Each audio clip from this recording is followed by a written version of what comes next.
The Diamond Maker by H. G. Wells. Recording by Jerome Lawsen. Some business had detained me in Chancery Lane 9 in the evening, and thereafter, having some inkling of a headache, I was disinclined either for entertainment or further work. So much of the sky as the high cliffs of that narrow canon of traffic left visible spoke of a serene night, and I determined to make my way down to the embankment, and rest my eyes and cool my head by watching the variegated lights upon the river. Beyond comparison, the night is the best time for this place. A merciful darkness hides the dirt of the waters, and the lights of this transitional age, red glaring orange, gas yellow, and electric white, are set in shadowy outlines of every possible shade between grey and deep purple. Through the arches of Waterloo Bridge 100 points of light mark the sweep of the embankment, and above its parapets rise the towers of Westminster, warm grey against the starlight. The black river goes by with only a rare ripple breaking its silence, and disturbing the reflections of the lights that swim upon its surface. "A warm night," said a voice at my side. I turned my head, and saw the profile of a man who was leaning over the parapet beside me. It was a refined face, not unhandsome, though pinched and pale enough, and the coat collar turned up and pinned round the throat marked his status in life as sharply as a uniform. I felt I was committed to the price of a bed and breakfast if I answered him. I looked at him curiously. Would he have anything to tell me worth the money, or was he the common incapable even of telling his own story? There was a quality of intelligence in his forehead and eyes, and a certain tremulousness in his nether lip that decided me. "Very warm," said I, "but not too warm for us here." "No," he said, still looking across the water. "It is pleasant enough here, just now." "It is good," he continued after a pause, "to find anything so restful as this in London, after one has been fretting about business all day, about getting on, meeting obligations and parrying dangers. I do not know what one would do if it were not for such pacific corners."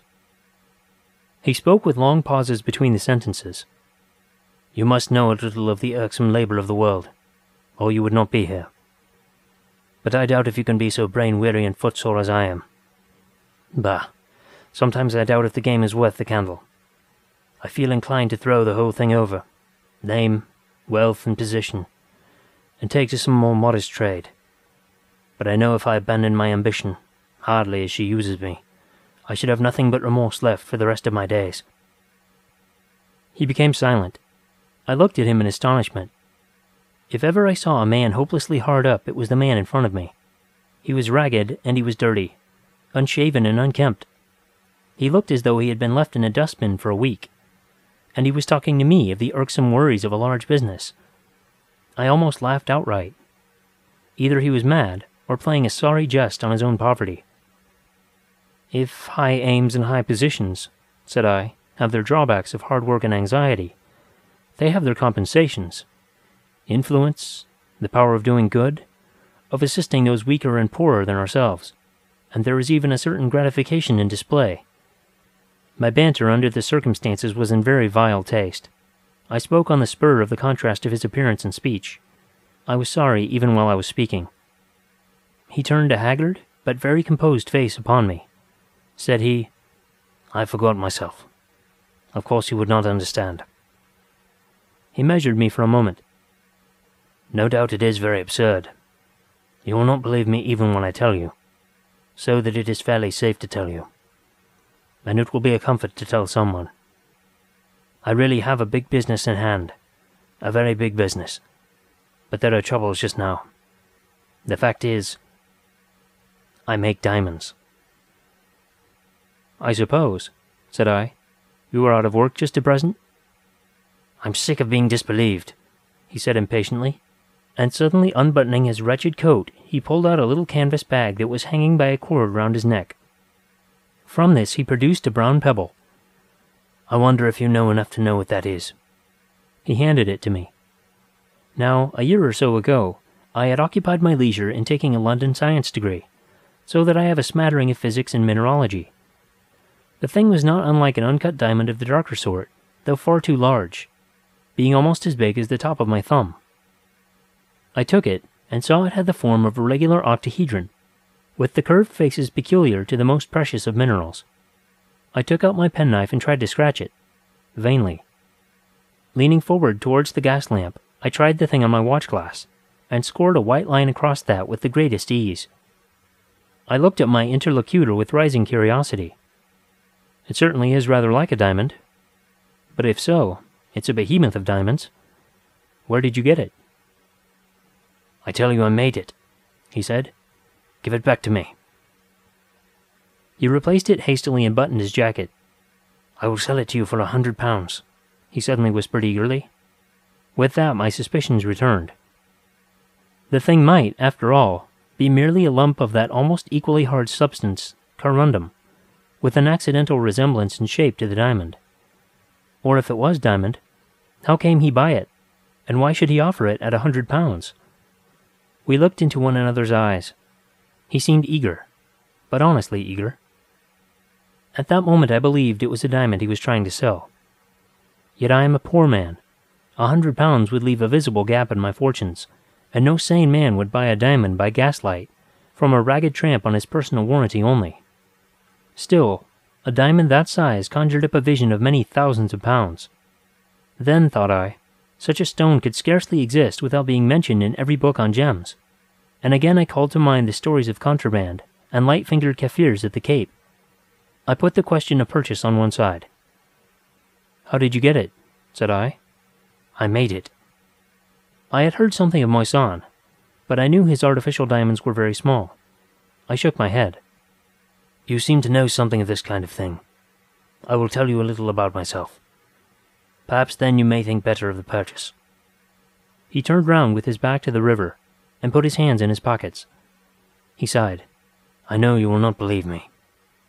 Diamonds, he began, and as he spoke his voice lost its faint flavor of the tramp and assumed something of the easy tone of an educated man, are to be made by throwing carbon out of combination in a suitable flux and under a suitable pressure. The carbon crystallizes out, not as black lead or charcoal powder, but as small diamonds. So much has been known to chemists for years, but no one yet had hit upon exactly the right flux in which to melt up the carbon, or exactly the right pressure for the best results. Consequently, the diamonds made by chemists are small and dark, and worthless as jewels. Now I, you know, have given up my life to this problem. Given my life to it. I began to work on the conditions of diamond making when I was 17, and now I am 32. It seemed to me that it might take all the thoughts and energies of a man for 10 years, or 20 years. But even if it did, the game was still worth the candle. Suppose one to have at last just hit the right trick before the secret got out, and diamonds became as common as coal. One might realize millions. Millions. He paused and looked for my sympathy. His eyes shone hungrily. To think, said he, that I am on the verge of it all, and here. I had, he proceeded, about £1,000 when I was 21, and this, I thought, eked out by a little teaching, will keep my researches going. A year or two was spent in study, at Berlin chiefly, and then I continued on my own account. The trouble was the secrecy. You see, if once I had let out what I was doing, other men might have been spurred on by my belief in the practicability of the idea, and I do not pretend to be such a genius as to have been sure of coming in first, in the case of a race for the discovery. And you see it was important that if I really meant to make a pile, people should not know it was an artificial process, and capable of turning out diamonds by the ton. So I had to work all alone. At first I had a little laboratory, but as my resources began to run out, I had to conduct my experiments in a wretched, unfurnished room in Kentish town, where I slept at last on a straw mattress on the floor, among all my apparatus. The money simply flowed away. I grudged myself everything except scientific appliances. I tried to keep things going by a little teaching, but I am not a very good teacher, and I have no university degree, nor very much education except in chemistry, and I found I had to give a lot of time and labor for precious little money.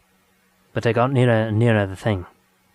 3 years ago I settled the problem of the composition of the flux, and got near the pressure by putting this flux of mine and a certain carbon composition into a closed-up gun barrel, filling up with water, sealing tightly, and heating.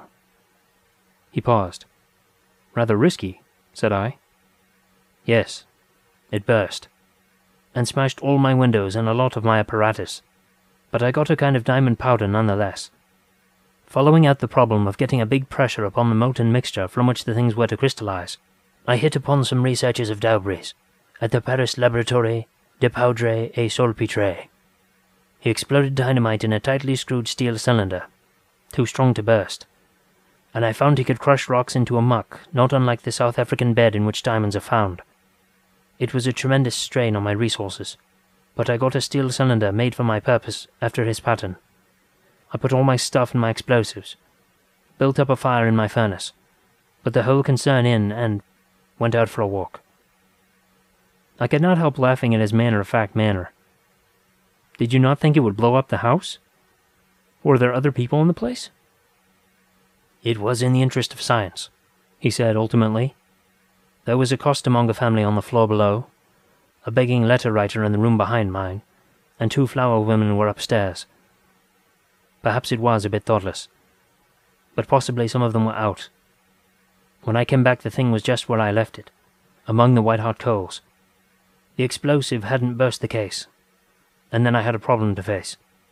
You know time is an important element in crystallization. If you hurry the process, the crystals are small. It is only by prolonged standing that they grow to any size.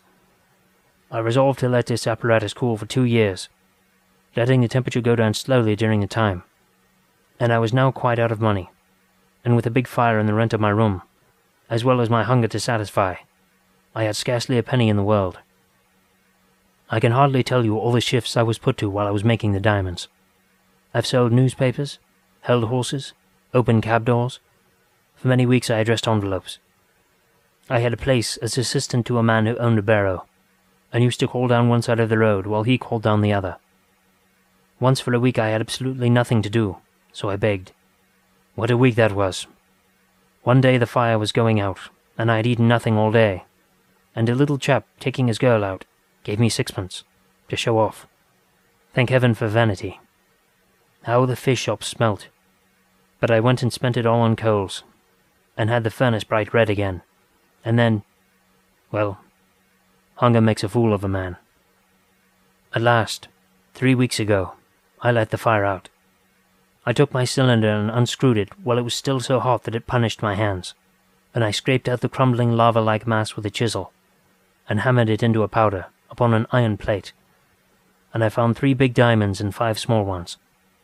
As I sat on the floor hammering, my door opened, and my neighbour, the begging letter-writer, came in. He was drunk, as he usually is. "Nerkist," said he. "You're drunk," said I. "Destructive scoundrel," said he. "Go to your father," said I, meaning the father of lies. "Never you mind," said he, and gave me a cunning wink, and hiccuped, and leaning up against the door, with his other eye against the door-post, began to babble of how he had been prying in my room, and how he had gone to the police that morning, and how they had taken down everything he had to say. "'Sif I was a gentleman," said he. Then I suddenly realized I was in a hole. Either I should have to tell these police my little secret, and get the whole thing blown upon, or be lagged as an anarchist. So I went up to my neighbour and took him by the collar, and rolled him about a bit, and then I gathered up my diamonds and cleared out. The evening newspapers called my den the Kentish Town Bomb Factory, and now I cannot part with the things for love or money. If I go into respectable jewellers, they ask me to wait, and go and whisper to a clerk to fetch a policeman, and then I say I cannot wait. And I found out a receiver of stolen goods, and he simply stuck to the one I gave him, and told me to prosecute if I wanted it back. I am going about now with several £100,000 worth of diamonds round my neck, and without either food or shelter. You are the first person I have taken into my confidence. But I like your face, and I am hard driven. He looked into my eyes. It would be madness, said I, for me to buy a diamond under the circumstances. Besides, I do not carry hundreds of pounds about in my pocket. Yet I more than half believe your story. I will, if you like, do this. Come to my office tomorrow. You think I am a thief, said he keenly. You will tell the police. I am not coming into a trap. Somehow I am assured you are no thief. Here's my card. Take that anyhow. You need not come to any appointment. Come when you will. He took the card, and in earnest of my goodwill. Think better of it and come, said I. He shook his head doubtfully. I will pay back your half-crown with interest some day. Such interest as will amaze you, said he. Anyhow, you will keep the secret? Don't follow me. He crossed the road and went into the darkness toward the little steps under the archway leading into Essex Street, and I let him go. And that was the last I ever saw of him. Afterwards I had 2 letters from him asking me to send banknotes, not checks, to certain addresses. I weighed the matter over and took what I conceived to be the wisest course. Once he called upon me when I was out. My urchin described him as a very thin, dirty, and ragged man with a dreadful cough. He left no message. That was the finish of him so far as my story goes. I wonder sometimes what has become of him. Was he an ingenious monomaniac, or a fraudulent dealer in pebbles, or has he really made diamonds as he asserted? The latter is just sufficiently credible to make me think at times that I have missed the most brilliant opportunity of my life. He may of course be dead, and his diamonds carelessly thrown aside. One, I repeat, was almost as big as my thumb. Or he may be still wandering about trying to sell the things. It is just possible he may yet emerge upon society, and, passing athwart my heavens, in the serene altitude sacred to the wealthy and the well-advertised, reproach me silently for my want of enterprise. I sometimes think I might have at least risked £5.